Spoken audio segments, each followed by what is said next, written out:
ଏଠି ମିଟରରେ କରେଣ୍ଟ ରହିଛି। ଘଣ୍ଟା ହେଲାଣି ଲାଇନ୍ ନାହିଁ, ସବୁଆଡ଼େ କରେଣ୍ଟ ଅଛି, କିନ୍ତୁ ମିଟରରେ କରେଣ୍ଟ ଅଛି। ଏଠି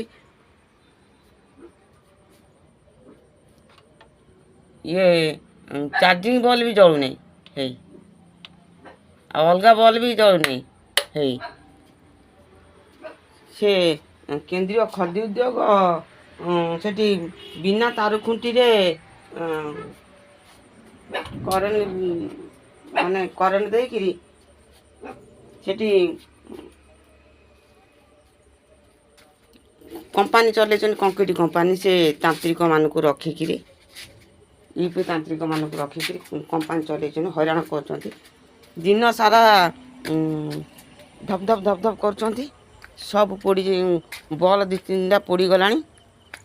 ସଜାଡ଼ିକି ଆଣିଥିଲି, ସେ ବି ଗଲାଣି।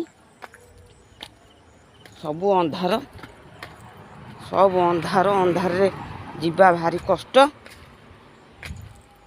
ଥାନାରେ ଏତଲା ଦେଲେ ବି ଶୁଣୁନାହାନ୍ତି।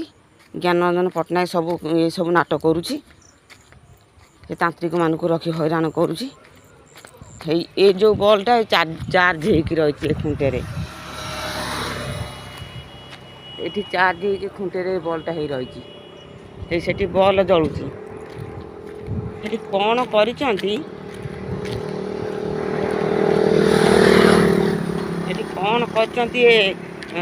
ଖଦି ଉଦ୍ୟୋଗ ଅଚଳ ସୂତା ମିଲରେ ଘଣ୍ଟା କି 2 ଘଣ୍ଟା ଖଣ୍ଡେ ହେଲାଣି ଲାଇନ୍ ନାହିଁ। ମୁଁ ଶୋଇପାରୁନି ରାତିରେ। ହେଇ ଏଠି କ'ଣ ସବୁ କରିଛନ୍ତି? ଖଦି ଉଦ୍ୟୋଗରେ ଚାଲିଛି କଂକ୍ରିଟ କମ୍ପାନୀ, ତାନ୍ତ୍ରିକମାନଙ୍କୁ ରଖିକିରି। ବଲ୍ ଇଏ ଖୁଣ୍ଟ ସବୁ ପୋଡ଼ିକିରି ହଇରାଣ କରୁଛନ୍ତି ଏଗୁଡ଼ା। ହେଇ ଆକୁ ମୁଁ କାଲି ଥାନାରେ ଏତଲା ଦେବି। ଦେଇ ସାରିଲା ପରେ ପୋଲିସ ନ ଶୁଣିଲେ ହାଇକୋର୍ଟରେ କେସ୍ କରିବି।